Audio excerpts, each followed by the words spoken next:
Vamos lá. E o vizinho começou a bater agora, nesse minuto, né? Mas nada não. Vamos lá, né? Hoje nós iremos começar a estudar o capítulo 7, o Nordeste açucareiro. Nordeste, para quem não sabe, é a nossa região do Brasil, né? E o açúcar foi a primeira grande, maior economia do Brasil, né? A primeira grande indústria, né? Não indústria nos moldes de hoje, mas a primeira grande economia industrial, né, do Brasil foi o açúcar, né? A primeira economia mesmo foi o pau-brasil, né? O primeiro produto econômico do Brasil foi o pau-brasil, que deu o nome ao Brasil, e o segundo foi o açúcar. Tia, por que foi o açúcar? Página 124 já está todinha explicando por quê. Por que foi o açúcar? Porque o açúcar, gente, ele já era primeiro porque o açúcar era um produto muito, muito, muito lucrativo. Naquela época, o açúcar valia fortunas, né? Não é como hoje, que é R$1,50 no mercantil, né? Eu acho que é esse preço, nem sei. Mas o açúcar naquele período era muito lucrativo mesmo, era muito caro. Só ricos compravam açúcar naquele período, né? Primeira coisa. A segunda coisa é que o açúcar, ele já era um produto que os portugueses, né, que foram os nossos colonizadores, eles já utilizavam esse produto lá na África, nas colônias deles que eles tinham na África, na ilha de Madeira, Açores e Cabo Verde. Então, já era um produto que eles já tinham o conhecimento de como produzir, né, de como plantar, colher e produzir. E também porque que eles, uma coisa da África eles colocaram aqui no Brasil, porque o nosso clima é um clima bem parecido com o clima da África. Até aí tudo bem?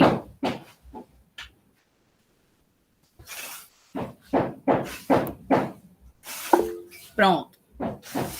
Outro fator, né? Outro fator que fez o açúcar ser a nossa economia foi porque eles, quando eles chegaram aqui, eles vieram para cá, para o Brasil, eles vieram atrás de quê? Gente, eu falei muito isso na aula passada. Eles vieram atrás de quê? Assim, de cara.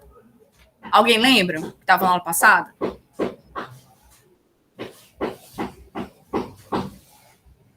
Ninguém lembra. Gente, eu falei na aula passada que eles vieram ao Brasil atrás de metais preciosos em mercado consumidor. E como eles vinham aqui atrás de metais preciosos, ouro, prata, bronze, eles não encontraram, eles pensaram, não tem ouro, não tem prata, não tem bronze, vamos fazer alguma coisa para esse lugar aqui, né, para o Brasil virar algo lucrativo para a gente. E aí eles colocaram açúcar também. Então, nós temos esses motivos aí. Primeiro, que o açúcar era muito lucrativo, né, era você plantasse cana-de-açúcar e produzisse açúcar, você era rico, né, naquela época. Segundo, porque eles já tinham experiência nas ilhas da África. E terceiro, porque aqui eles não tinham encontrado ainda os metais preciosos que eles tanto queriam, ouro, prata, bronze, enfim. Então, implantaram açúcar aqui. Até aí, beleza?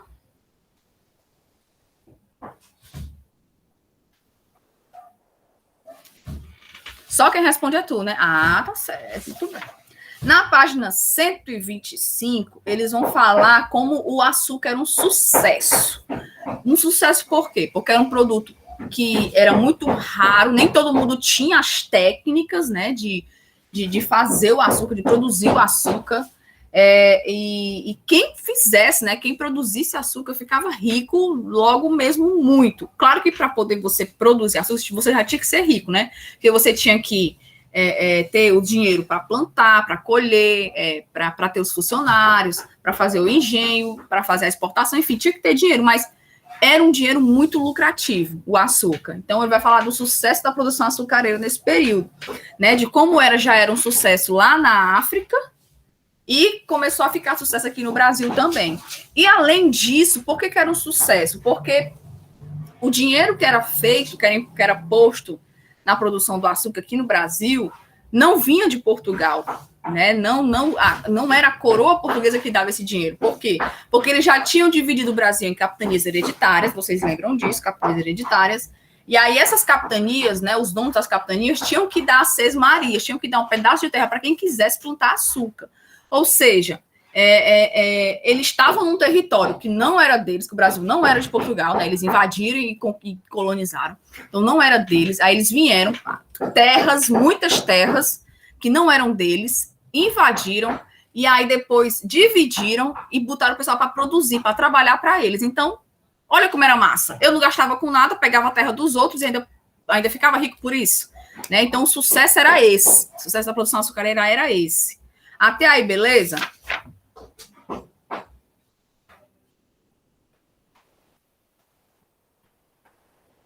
Certo. Na página 126 e 127, gente, abre o livro, bota na página 126 e na página 127. Nessas páginas aqui. Abre o livro aí. Nessas páginas, a gente vai falar como é que era o engenho. Gente, o que era engenho? Engenho era o nome que se dava, né, a um espaço onde tinha uma mini indústria, né, uma indústria bem simplória no período, mas era uma mini indústria de onde eles faziam esse açúcar, né, onde tinha a parte da plantação, os canaviais, onde tinha, né, a casa grande, que era onde moravam o dono do engenho, ou senhor de engenho. Eles tinham a igrejinha, porque naquela época, né, o Brasil era muito católico, e aí tinha que ter as igrejas, porque eles também estavam fazendo aí a catequização dos índios, dos negros, enfim. Então, tinha, dentro desse engenho, tinha também a capela, né, e tinha a senzala, né, a senzala que era onde ficavam os escravizados. E aí, nessa página 126, 127, vai falar bem direitinho. E aí, para vocês não perderem nada, e nem eu pular nada, e nem resumir, porque vocês têm que saber tudo, eu vou ler estas duas páginas. Alguém quer ler? Se alguém quiser ler, eu dou ponto também, viu? Ó, na página 126. A organização do engenho e a produção do açúcar. A palavra engenho, equipamento utilizado para moer cana, passou a designar no período colonial a fazenda produtora de açúcar em seu conjunto, com seus canaviais, lavoura de subsistência. Tinha o que é essa lavoura de subsistência? Era a lavoura que plantava, por exemplo, o arroz, o feijão, o trigo, para quê? Para que eles pudessem se alimentar também, as frutas, né? Porque eles tinham que plantar os alimentos para comer também, né? Porque ainda não tinha, como é hoje o Brasil todo organizadinho, ainda era muito no início do Brasil. Então tinha a lavoura de subsistência, ou seja, a lavoura de alimentos para o próprio consumo. Instalações para a produção de açúcar, a Casa Grande, que a Casa Grande era onde moravam os donos do engenho, né? Quem assiste aqui novela de época vê sempre a Casa Grande. A senzala, que era onde moravam os escravos, e outras dependências, né? O engenho tornou-se, assim, sinônimo da grande propriedade açucareira. A casa do engenho reuniu os equipamentos necessários à fabricação do açúcar. Na moenda se extraía o caldo de cana, que depois era levado às caldeiras para ser fervido. Havia dois tipos de engenhos: trapiches, que operavam com moendas movidas pela força animal, e os engenhos reais, que utilizavam moendas movidas pela força da água. Até aí, beleza? Estão acompanhando pelo livro?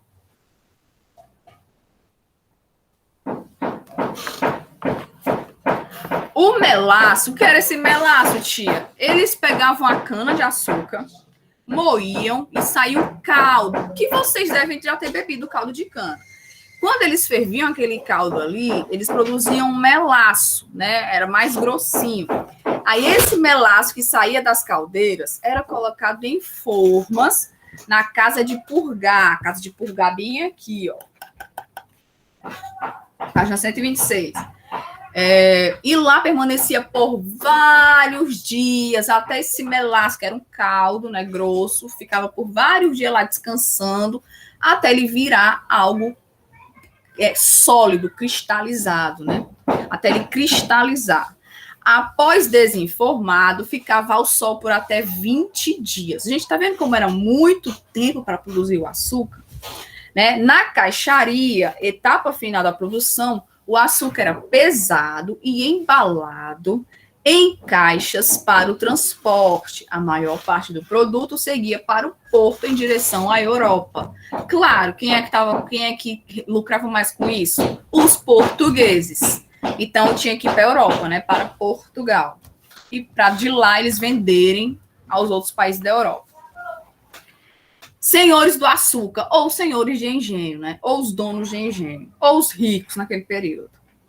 A economia açucareira criou no Brasil uma sociedade desigual, violenta e autoritária. No ponto mais alto da hierarquia social estava o senhor de engenho, proprietário de toda a unidade produtiva do açúcar e dos escravos que trabalhavam nela. A residência do senhor de engenho, de sua família, era a casa grande, como eu falei, né? A casa grande era onde moravam esses senhores de engenho. Ela podia ser térrea ou assobradada, e funcionando também como fortaleza, hospedaria para visitantes e centro administrativo do engenho. Próximo à casa grande ficava a capela, que era a igreja, local reservado por orações e cerimônias religiosas, como batizados e casamentos. A parte desse complexo de construções destinado ao alojamento dos escravos era chamada senzala, onde ficavam os escravizados. Os senhores de engenho não viviam isolados nas fazendas, viu? Eles não ficavam só nessa fazenda no engenho, eles também iam à cidade para comprar alguma coisa. Eles, às vezes, eram funcionários da cidade, né? Então, eles iam bastante à cidade, até para se exibir, né? Porque que adianta ser rico e não se exibir? Naquele período, eles pensavam muito isso, né? Como o açúcar era produzido para atender ao mercado externo, eles estavam sempre em contato com o mundo urbano, negociando com financiadores e comerciantes de açúcar. Eles também participavam da vida política e administrativa das vilas e cidades, exercendo cargos nos órgãos locais. Ou seja, os senhores de engenho já eram ricos, né? Produziam açúcar, tinham seu negócio e ainda assim ainda participavam da vida política, ou seja, para garantir os direitos, os benefícios, né, os privilégios que eles já tinham bastante. Então, eles se mantinham nos cargos políticos para quê? Para manter sempre o privilégio e o benefício para eles, como é hoje em dia. Né? Quem é que está no governo? Os ricos. E o que eles protegem? Os ricos. Claro, óbvio. Até aí tudo bem? Viram aí no livro?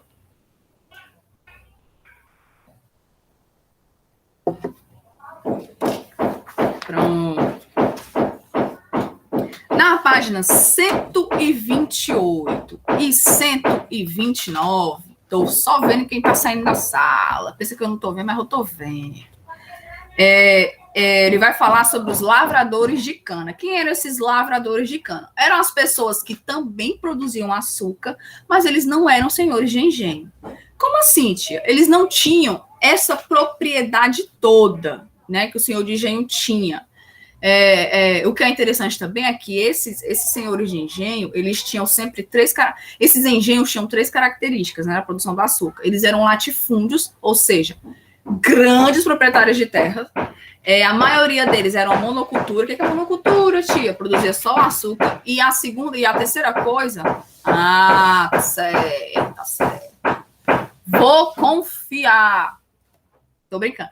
Aí, e outra coisa que eles tinham, né, de característica, é que eles tinham a mão de obra escravizada, né? Ou seja, quem trabalhava nesses canaviais, nessa cana-de-açúcar, nessa produção de açúcar, eram os escravizados, né? Que vinham da África, que era também outro produto muito lucrativo. Tia, se ela tá chamando as pessoas que eram escravizadas de produto, tô chamando porque era assim que eles eram chamados, produtos. Eles chegavam... acorrentados, quando eles chegavam, eles vinham da África, né, capturados na África, vinham até o Brasil, chegavam no Brasil, eles iam para as praças, acorrentados, e aí os senhores de engenho chegavam e compravam, eram produtos. Esse aqui é mais bonitinho, esse aqui é mais romeno, esse aqui não sei o quê, e escolhia como se fosse um produto, né, e ia para as fazendas para trabalhar. Então, era um produto. Então, era outra coisa que era um comércio lucrativo no período também, né, os escravizados, infelizmente.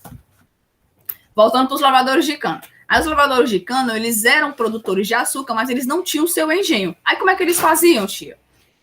Como está dizendo aí no livro, né? Eles eram arredantários de engenhos. Por exemplo, eles tinham a plantação, colhiam, iam moer, né? Ia passar por aquele processo lá do melaço todinho, no engenho, eles alugavam as estruturas dos engenhos, né? Eles eram lavradores, eles não eram senhores de engenho, porque eles não tinham todo o equipamento necessário para isso.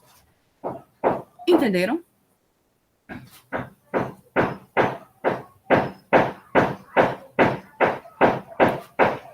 Ai, esse vizinho só batendo aqui, tá me atrapalhando. Aí ele vai falar também na página 128 do trabalho no engenho, né? Gente, ele vai falar que no engenho existiam muitos funcionários, que alguns eram até livres, né?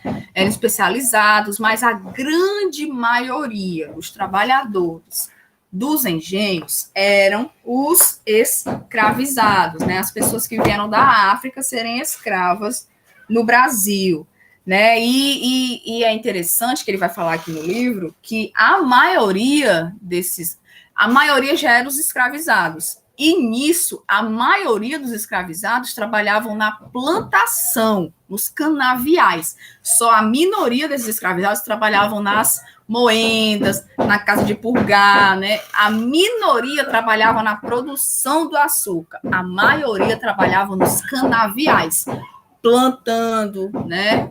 E principalmente colhendo e transportando essa colheita até as casas, né, de purgar, moendo, enfim. E era muito ruim, porque eles tinham que acordar muito cedo, às vezes sem se alimentar direito, e trabalhar exaustivamente nas plantações, né? E eles cortavam, tá até aqui na página 129, eles cortavam essas canas só com uma foice ou um facão. Então, hoje em dia, você tem os tratores, né, que já sai cortando tudo, é muito rápido. Naquela época, não, era trabalho braçal mesmo, exaustivo. Muitos morriam por cansaço, muitos morriam por doenças, muitos morriam porque não se alimentavam direito, muitos morriam porque, como eles não estavam bem alimentados, né, eles estavam cansados, e eles não conseguiam colher a meta diária do dia, eles eram açoitados, né? Eles eram colocados nos troncos, e aí eles morriam também. Então, era um tempo de terror. Só que você repara uma coisa, era um tempo de terror, tratavam o escravizado como um indigente, um ninguém, mas dentro do engenho tinha uma igreja, né? Então, olha como é contraditório, né? Se diziam muito religiosos, mas tratavam os escravos desse jeito, né? A contradição da época. E por enquanto é só isso, vou explicar só até aí, mas no decorrer do mês nós vamos falar desse capítulo todo. Vocês entenderam tudo até aí? Sim? Vou perguntar para ver, só para ter certeza. Espera aí.